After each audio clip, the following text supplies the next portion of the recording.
कोशिश कर रही हूँ कि कोई मुझसे न रूठे, जिंदगी में अपनों का साथ न छूटे।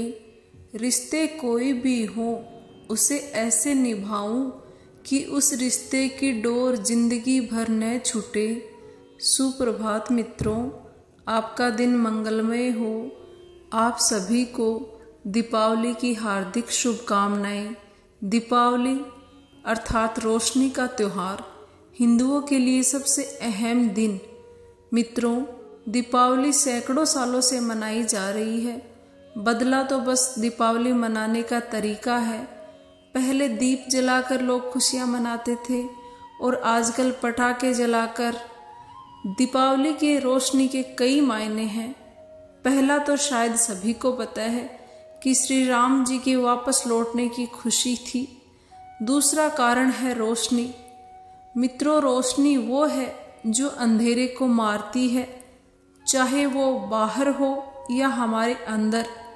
ये हमें सिखाती है कि जब भी आप पर या किसी और पर अत्याचार हो तो अपने अंदर की रोशनी को जलाकर उसे ज्वाला बना लो। जिस तरह दीपक खुद जलता है लेकिन जग को रोशन करता है, वैसे ही अंदर की ज्वाला भी चारों ओर उजाला कर देती है। भगवान राम का अयोध्या वापस लौटना ही त्रेता युग में दीपावली का मुख्य कारण माना जाता है।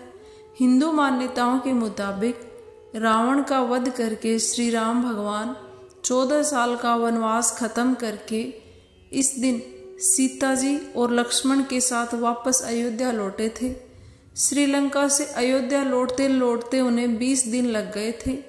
इसलिए दशहरे के ठीक 20 दिन बाद दिवाली मनाई जाती है। जब श्री राम जी वनवास से वापस अयोध्या में लौटे तो अयोध्या वासियों की खुशी का कोई ठिकाना ना रहा और उन्होंने इसी खुशी में पूरी नगरी को जगमग दीपों के साथ प्रकाशमान कर दिया। जहाँ तक नजर जाती थी बस रोशनी ही रोशनी थी। ऐसा कोई घर नहीं था जहाँ दिया नहीं जला हो।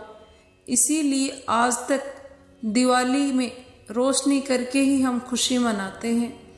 एक अन्य मान्यता के अनुसार एक बार एक राजा था। ज्योतिषी ने उनका भविष्य बताते हुए कहा कि अमावस्या की रात को तुम्हारा अभाग्य सांप के रूप में आएगा। यह सुनकर राजा ने सभी को आदेश दिया कि इस दिन वो सारे शहर को प्रकाशित कर दे।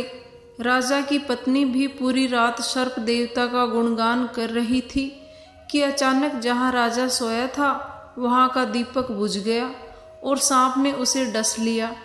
राजा की मौके पर ही मृत्यु हो गई। रानी लगातार सर्प देवता का गुणगान कर रही थी। इस पर खुश होकर सर्प देव ने रानी से कोई एक वरदान मांगने को कहा। इस पर रानी ने राजा का जीवन दान ही मांगा।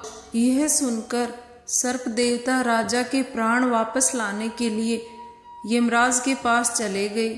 राजा का जीवन मंत्र पढ़ा गया तो शून्य संख्या दिखाई दी, जिसका तात्पर्य था कि राजा पृथ्वी पर अपना जीवन समाप्त कर चुका है। लेकिन सांप ने बड़ी ही चतुराई से उसके आगे 7 नंबर लिख दिया। जब यम ने पत्र देखा तो कहा, लगता है कि मृत शरीर को अपने जीवन के 70 साल और देखना है। जल्दी से इसे वापस ले जाओ। सर्पदेव राजा की आत्मा को वापस ले आए। राजा के प्राण वापस आने पर पूरी प्रजा ने रोशनी जलाकर पूरे नगर में खुशी मनाई। वहीं एक अन्य मान्यता के अनुसार जब देवताओं और राक्षसों द्वारा समुद्र मंथन चल रहा था तब कार्तिक अमावस्या पर देवी लक्ष्मी क्षीर सागर अर्थात दूध का लौकिक साकर से ब्रह्मांड में आई थी और तभी से माता लक्ष्मी के जन्मदिन के उपलक्ष्य में दीपावली का त्योहार मनाया जाता है।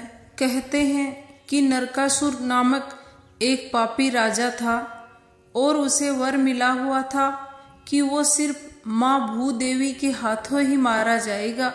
इसीलिए नरकासुर ने स्वर्ग लोक पर अत्याचार करना प्रारंभ कर दिए। सभी देवता भगवान कृष्ण के पास गए।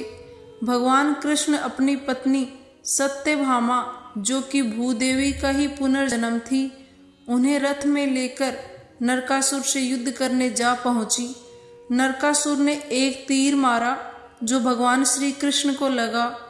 सत्यभामा ये देखकर गुस्से में हो गई और सत्यभामा ने तीर से ही नरकासुर का वध कर दिया।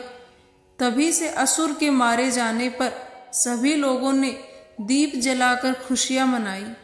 मित्रों, इस प्रकार ये छोटी छोटी पौराणिक कथाएं दीपावली के मनाए जाने का कारण के रूप में प्रचलित हैं। आशा करती हूँ आप सभी को अवश्य ही पसंद आई होंगी। यदि हमारा यह वीडियो आपको पसंद आया है तो इसे लाइक, शेयर और सब्सक्राइब कर दीजिएगा। पुनः आप सभी को दीपावली की बहुत बहुत शुभकामनाएं। वाचन के दौरान किसी शब्द में त्रुटि हुई है तो मैं क्षमा प्रार्थी हूँ।